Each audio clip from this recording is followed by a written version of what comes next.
Welcome to the Journal Editorial Report. I'm Paul Gigot. A positive step. That's how presumptive GOP nominee Donald Trump and House Speaker Paul Ryan described their meeting on Capitol Hill Thursday. In a joint statement, the two said they were totally committed to unifying a divided Republican Party ahead of the November election. But both men acknowledged that the process could take some time. This is our first meeting. I was very encouraged with this meeting, but this is a process. It takes a little time. You don't put it together in 45 minutes. I don't mind going through a little bit of a slow process. It's a very big subject. I mean, we have a lot of things, and I think for the most part we agree on a lot of different items, and we're getting there.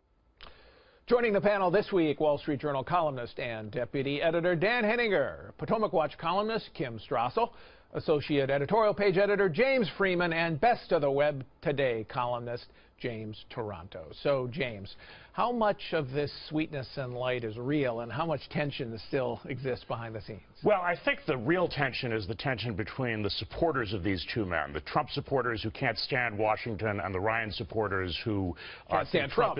Can't stand Trump, think he isn't a real conservative, and so forth. And so I think this is a negotiation between the two of them that is whose ultimate objective is to bring their followers along reluctantly. And from that standpoint, it's important that the negotiation not take place too quickly. Imagine if Ryan had come out last week and said, well, Trump is the nominee, I endorse him. He would have been viewed by these conservatives as a sellout, and his endorsement would be worth a lot less. Well, so they have to... But wait a minute. Okay, I take your point, but there's some philosophical differences here, James, profound, between Ryan and Trump on trade, foreign policy, immigration. We can't. Is that going to emerge later on? I would argue that there are not deep philosophical differences, because I think what you have with Ryan is a philosophical conservative for limited government. I think with Trump you have a non-ideological candidate. So where they do have things in common, they both think Washington needs to get off the back of business. That means lower taxes, less regulation. Obviously, they have a lot of differences on trade and immigration. I would hope that this discussion allows Ryan to pull him a little bit that way, but they agree on the fundamental idea, which is you've got to get the American economy growing like it used to. But also on political style, Dan. Yeah. Ryan has rhetoric that's inclusive. He wants to reach out. He wants to expand the party, reach out to minorities. Trump, well, we know his caustic style, his attack style. I mean, you know, we know in private that Donald Trump can be very charming, because we've met with him in private, and no doubt he was in that meeting. But do you ever think there's going to be a Ryan-Trump condominium? Well, one would hope so, because I think the short answer of what they said after that meeting is the Republican Party, a major political party, is not unified, all right? Right. And I think it goes beyond merely the supporters out there in the country. Paul Ryan represents all the members of the House that have to stand for re-election, and about 7 Republican senators whose seats are at risk. And their position is now either I'm behind Trump, I'm against Trump, or I don't know whether to support him or not. That's a confused Republican Party running against Democrats who are going to be united and energized running against Donald Trump. So I think the Republicans are on their back feet right now because of this disunity. Kim, what about the point that James Toronto made, that some of Paul Ryan's supporters are inclined and are already saying, sell out, how dare you, you're damaging your reputation, by even associating with Donald Trump and appearing to say, you know, things are moving forward?